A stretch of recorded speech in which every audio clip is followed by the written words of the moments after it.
we are calculating the depreciation అనేది చాలా important. First you need to explore AW01N transaction code. Okay, so for that thing, what is the exact period that we are running అనేది చాలా important kada. So go to the transaction code AFAB. Now take out the new screen and go to the transaction code AW01N. AW01N.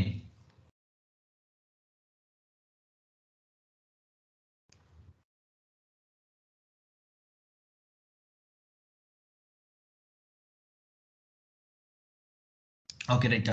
So మనకి ఇక్కడ మన depreciation calculations చేసేటప్పుడు so number of the assets ఉంటాయి. Okay, so demo సిస్టమ్స్లో మనం డైరెక్ట్గా ఒక అసెట్ని మనం క్రియేట్ చేసుకొని చేస్తున్నాము. సో ఈ అసెట్ని క్లిక్ చేస్తే మనకు ఆటోమేటిక్గా ఎంత పోస్టెడ్ వాల్యూస్లో ఎంత క్రియేట్ అవుతుంది అనేది మనకు తెలిసిపోతుంది. ఇక్కడ ఈ పోస్టెడ్ వాల్యూస్లో ఇక్కడ పోస్టెడ్ వాల్యూస్ని ఓపెన్ చేయండి. ఈ పోస్టెడ్ వాల్యూస్లో చూడండి మనకి ప్లాన్డ్ ఉంది, అంటే ఇంకా ఈ డిప్రిసియేషన్ అనేది పోస్ట్ అవ్వలేదు. అంటే 8th పీరియడ్కి 83 రూపీస్ డిప్రిసియేషన్ అనేది అక్యుములేటెడ్ డిప్రిసియేషన్ అనేది పోస్ట్ అవ్వలేదు. ఓకే, ఎందుకంటే అయిపోయింది, దాని డిప్రిసియేషన్ క్లోజ్ చేస్తున్నాం. ఇప్పుడు దీన్ని క్లోజ్ చేయాలి అని అంటే ఈ ప్లాన్డ్ కాస్త పోస్టెడ్లోకి వెళ్ళిపోవాలి. ఇప్పుడు పోస్టెడ్లోకి వెళ్ళాలి అని అంటే మీరు డిప్రిసియేషన్ క్యాలిక్యులేట్ చేశారు, ఎంట్రీని పాస్ చేయాలి, అంటే అట్ ది సేమ్ టైమ్ ఆ పర్టికులర్ అసెట్కి ఈ మంత్లో డిప్రిసియేషన్ వాల్యూ తగ్గిపోతే దెన్ నెక్స్ట్ 3417 కాస్త 3417 మైనస్ 83 రూపీస్ నార్మల్గా ఎంత అవుతుంది? 3417 కదా. ఎస్, 3417కి మనకి 83 rupees. Okay, 73 is 83 rupees right. Okay, 73 is 4 and 11 8 is 3. Okay, total 3334 rupees అనేది మళ్ళీ మనకి క్యాలిక్యులేట్ అవ్వాలి నార్మల్గా టోటల్ కరస్పాండెన్స్లోకి వెళ్ళిన తర్వాత. ఇప్పుడు ఏం చేద్దాము అని అంటే we will going to use the transaction code AFAB, okay, to post the depreciation. Go to the transaction code AFAB.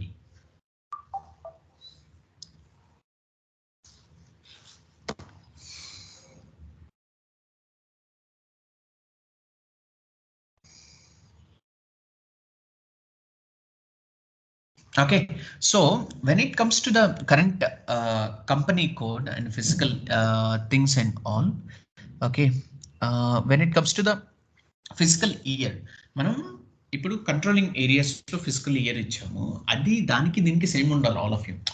ఎందుకంటే అసెట్ అండ్ కంట్రోలింగ్కి సంబంధించిన అన్ని చాలా కోరిలేటెడ్ ఉంటాయి అన్నమాట. ఓకే, సో బేసిక్గా ఈ కంపెనీ కోడ్స్ కి సంబంధించిన దాంట్లో పారామీటర్స్ ని బేస్ చేసుకొని మనం ఏం ఎగ్జిక్యూషన్ చేస్తాము అని అంటే unplanned posting run. Unplanned posting run is nothing but when you do the depreciation run on external dates, not the month ending start dates. Okay, on external dates. So we will going to use the unplanned posting run. Ante kada. So plan posting run తీసేసి and plan posting runs ఇవ్వండి. So మీకు ఉన్న మెటీరియల్లో చదువుకోండి, నేను అంతా రాశాను. Plan posting run, repeat run, restart run. Okay, and plan. ఇప్పుడు repeat run అంటే ఏం లేదు, ఇప్పుడు అదే డేట్కి మీరు రిపీట్ చేయాలి అని అనుకుంటున్నారు అనుకో, దాన్ని రిపీట్ రన్ అంటారు. రీస్టార్ట్ రన్ అంటే బేసిక్గా సిస్టమ్ క్రాష్ అయిపోయింది. ఓకే, సపోజ్ మీ సిస్టమ్ ఆగిపోయింది ఇంటర్నెట్ లేక. ఓకే, సో మళ్ళీ అదే స్క్రీన్కి వచ్చి మీరు రీస్టార్ట్ డిప్రిసియేషన్ అనేది చేసుకోవచ్చు ఆల్రెడీ పోస్ట్ అయిన వాటిని. So now we are in a unplanned posting run, అంటే వేరే డేట్లో చేస్తున్నాం కాబట్టి ఆ డేట్కి సంబంధించిన అన్ప్లాన్డ్ పోస్టింగ్ రన్స్ అనేవి మనం ఇక్కడ తీసుకుంటాం అనమాట. So unplanned posting run.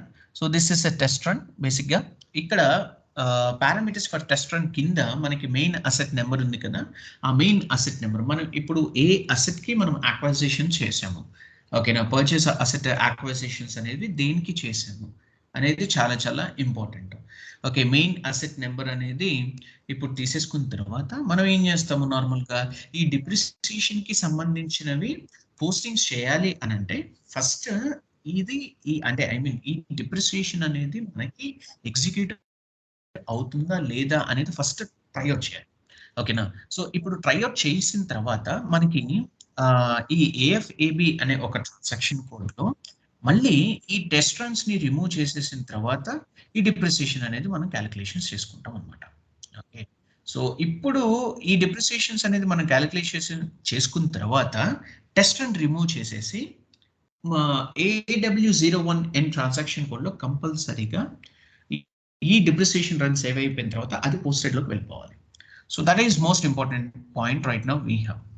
వాళ్ళు మిమ్మల్ని కంపల్సరీగా అడుగుతారు, ఎందుకు టెస్ట్ రన్ ముందు చేస్తున్నావు, తర్వాత టెస్ట్ రన్ తీసేసి AW01N ఎందుకు చూస్తున్నావు. సో బిఫోర్ టెస్ట్ రన్, మనం టెస్ట్ రన్ చేసే ముందు AW01N ట్రాన్సాక్షన్ కోడ్లో కంపల్సరీగా అసెట్ అనేది డిప్రిసియేషన్ పోస్టింగ్ అనేది అవ్వదు. ఓకేనా.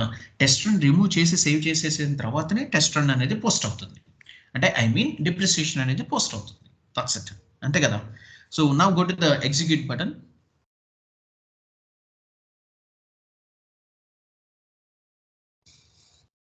ఈ ఎగ్జిక్యూట్ బటన్ చేసిన తర్వాత so we are processing this assets. Okay, go to the S button. So మనకి ఏదైనా ఎర్రర్స్ వచ్చినా కానీ చూపిస్తుంది, లేకపోతే డిప్రిసియేషన్ పోస్ట్ అవుతుంది. టెస్ట్ రన్ సక్సెస్ఫుల్ అయింది అనుకోండి, so we will going to do the test runs. Okay, so ఈ టెస్ట్ రన్ అనేది సక్సెస్ఫుల్లీ కంప్లీటెడ్ అయిపోయింది. ఓకే, సి మనకి 83 అనేది సక్సెస్ఫుల్ గా క్రియేట్ అయింది. A document was created. Document was created అంటే ఏంటి, బేసిక్గా డిప్రిసియేషన్ డాక్యుమెంట్ అనేది కంపల్సరీగా క్రియేట్ అవుతుంది. ఓకేనా. So that is the most important point. నేను ఎందుకు ప్రాసెసింగ్ లిమిటెడ్ అంటే ఐ మీన్ మన అసెట్ ని టెస్ట్ రన్ లో చేస్తున్నాను. టెస్ట్ రన్ లో మీరు చేస్తున్నారు అని అంటే దానికి అర్థం ఏంటి అని అంటే, ముందు ఫస్ట్ ఆ అసెట్ అంటే మనం ఏదైనా యాక్విజిషన్ చేసిన అసెట్ ని క్రియేట్ చేసి మనం డిప్రిసియేషన్ ని ఆ పర్టికులర్ మంత్ కి క్యాలిక్యులేషన్ చేస్తున్నాము అని అంటే ఫస్ట్ ఈ డాక్యుమెంట్ అనేది సక్సెస్ఫుల్ గా టెస్ట్ అవ్వాలి. దెన్ నెక్స్ట్ టెస్ట్ అయిన డాక్యుమెంట్ మీరు ఆటోమేటిక్ గా ఐ మీన్ టెస్ట్ అయిన డాక్యుమెంట్ కి డిప్రిసియేషన్ ఏదైతే పోస్టింగ్ అవుతుందో అది కూడా సక్సెస్ఫుల్ గా ఏ డాక్యుమెంట్ వాస్ క్రియేటెడ్ అని చెప్పేసి మనకి స్క్రీన్ లో కనపడాలి. సో మీకు అర్థమెటిక్ క్యాలిక్యులేషన్స్ బేస్ చేసుకొని మనకి రౌండింగ్ వాల్యూస్ అనేది ఇక్కడ వస్తున్నాయి అనమాట, based on the month dates. Okay, so అది చాలా చాలా ఇంపార్టెంట్. సో నేను చెప్పేది ఏంటి అని అంటే, బేసిక్గా మీరు ఈ టెస్ట్ రన్ ని క్రియేట్ చేస్తున్నారు. టెస్ట్ రన్ ని క్రియేట్ చేసినప్పుడు మీకు ఏదైనా ఎర్రర్ వచ్చిండొచ్చు. ఎర్రర్ ని మీకు రావాలి అండ్ మీరు ఏదైనా డాక్యుమెంట్ నెంబర్ రేంజ్ అనేది కంపల్సరీగా అసైన్ చేయలేదు అని అంటే మీకు కంపల్సరీగా టెస్ట్ రన్ ఎర్రర్స్ వస్తాయి. ఓకే, సో ఆ టెస్ట్ రన్ ఎర్రర్స్ ఇక్కడ ఈ సతీష్ అతని స్క్రీన్ లో రాలేదు కాబట్టి దర్ ఇస్ నో ఇష్యూ. నేను మీకు పోస్ట్ చేసిన వీడియోస్, టెస్టింగ్ వీడియోస్లో వాళ్ళకి చాలా ఎర్రర్స్ వచ్చినాయి. ఓకే, సో ఆ ఎర్రర్స్ ని మనం ఎలా రీసాల్వ్ చేస్తున్నాము అనేది చాలా చాలా ఇంపార్టెంట్. ఏ ఎక్స్టర్నల్ బేస్ చేసుకొని ఈ ఎర్రర్స్ ని రీసాల్వ్ చేస్తున్నాము అనేది కూడా చాలా చాలా ఇంపార్టెంట్. ఓకేనా. సో వీటిని కరెక్ట్ గా మీరు ఎగ్జిక్యూట్ చేస్తేనే డిప్రిసియేషన్ అనేది క్యాలిక్యులేట్ అవుతుంది. అదర్వైజ్ డిప్రిసియేషన్ అనేది క్యాలిక్యులేట్ కాదు. అదొక్కటి గుర్తుపెట్టుకోండి. ఓకేనా. Now what we need to do, so come back, one step back, ఒక్క నిమిషం ఆగు. And here what we need to do is, మనం ఈ టెస్ట్ రన్ అనేది ఎగ్జిక్యూట్ చేసాం. ఈ టెస్ట్ రన్ అనేది మనం ఎగ్జిక్యూట్ చేసేసిన తర్వాత మీరు చూసుకోండి ఫస్ట్. ఓకే, AW01N ట్రాన్సాక్షన్ కోడ్లోకి వెళ్ళి ఫస్ట్ చూసుకోండి. అప్పుడు మనం ఆల్రెడీ చూసేసాం ఏంటి, మనకి ఒక ఎల్లో కలర్ మార్క్లో డిప్రిసియేషన్ అనేది ప్లాన్డ్ గానే ఉంది. It's not a posted. అవునా కదా. డిప్రిసియేషన్ జస్ట్ ప్లాన్డ్ గా ఉంది, అయితే పోస్ట్ అవ్వలేదు. ఎందుకు పోస్ట్ అవ్వట్లేదు, ఎందుకు అని అంటే మనం జస్ట్ టెస్ట్ రన్ మాత్రమే చేశాము. Okay, go to this AFAB once again. Go to this AFAB transaction code.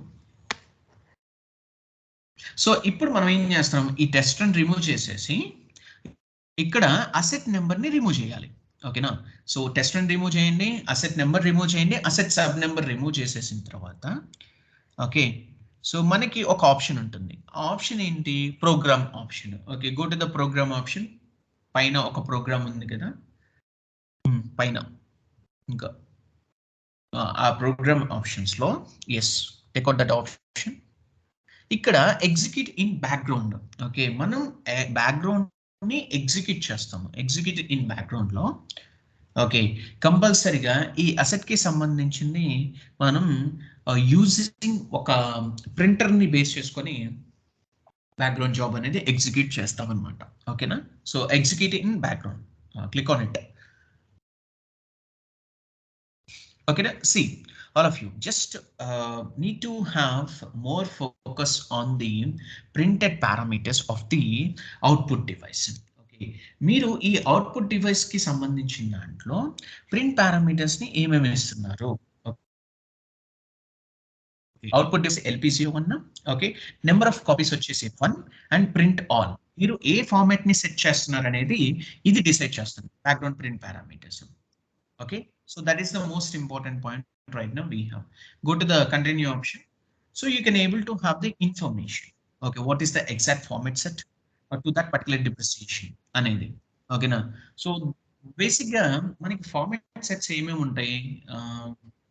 Real time లో x_65_131, 132, 135, 136 and customization formats like z_sap_65_132, 134, 135, 136.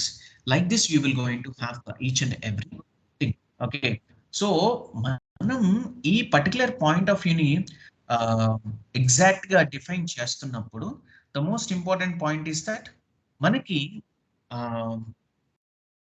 I mean, based on the jobs, okay, jobs ni base చేసుకొని కూడా ఈ asset కి సంబంధించినవి కూడా మనకి calculate అవుతాయి అన్నమాట.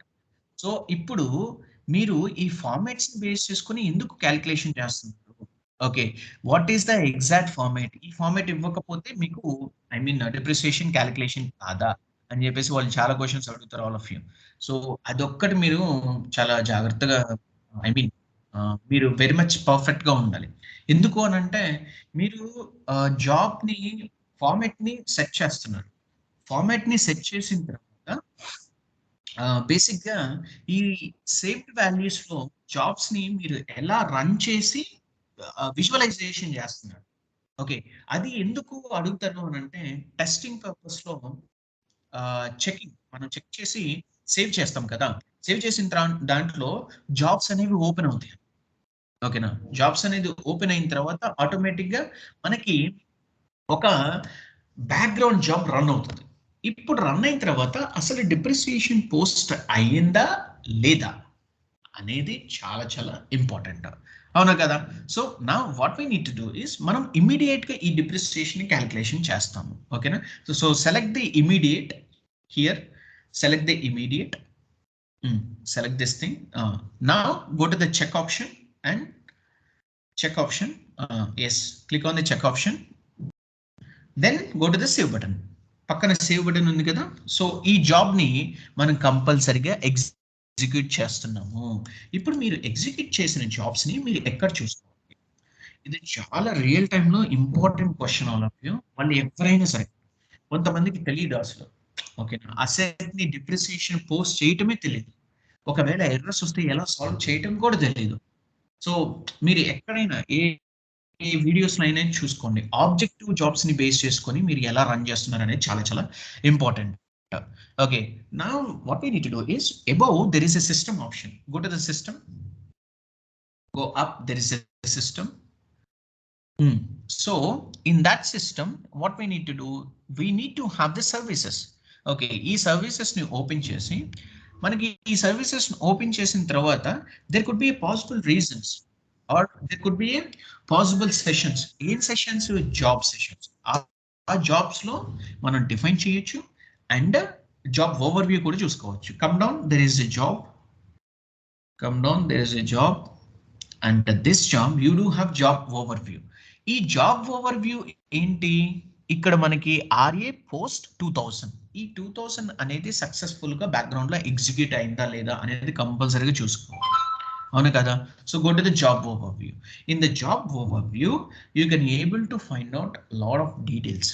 Okay, so in that particular thing you can able to have the job name. So job name is star means what, see whatever the entered details that the database has. Okay, see in the database you can have select a star from any user, select a star from any table, select a star from any all tables. So if you do like this automatically, those data will be updated. ఇప్పుడు మనం ఏం చేస్తాము, execute చేసేసిన తర్వాత so 24th నుంచి jobs ఏవైతే run అయినాయో so వాటిని మనం ఎగ్జిక్యూట్ చేస్తాం. Go to the execute option, go to the execute option. So ఇక్కడ మీరు చూడండి మనం ఆర్ఏ